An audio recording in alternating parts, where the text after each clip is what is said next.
On a 4 nouvelles bandes annonces qui viennent de sortir récemment, puis on fait le tour rapidement. Dans la catégorie des films que je m'attendais pas à voir une suite, ben on a Greenland Migration. Donc on prend carrément après la fin du premier, hein, l'apocalypse a eu lieu et là les survivants doivent trouver un autre lieu où habiter. On retrouve les mêmes acteurs que dans le premier film, donc avec Gerard Butler à la tête d'affiche. Le premier était correct, juste assez pour se divertir, donc bien hâte de voir ce que ça va donner avec le second, prévu pour le 9 janvier 2026. Ensuite, on a Anaconda avec Paul Rudd puis Jack Black. Avec la bande-annonce, ça file un peu comme Tropic Thunder, mais ça reste à voir si c'est du même niveau. C'est sûr qu'il ne faut pas s'attendre à plus que des serpents géants en CGI puis de la comédie absurde. Pas sûr si ça va être excellent, mais ça risque d'être divertissant au moins. Et ça sort à Noël cette année.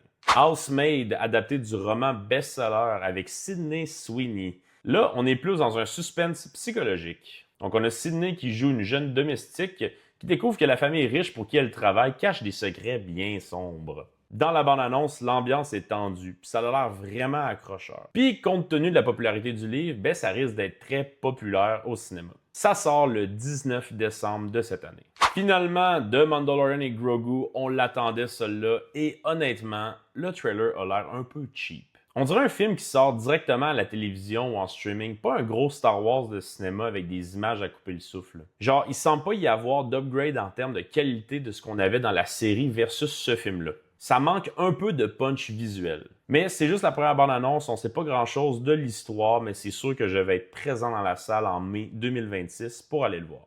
Bref, un film catastrophe, un film avec des serpents, un suspense, puis un Star Wars qu'on dirait la saison 4 de Mandalorian. Toi, c'est lequel qui te hype le plus?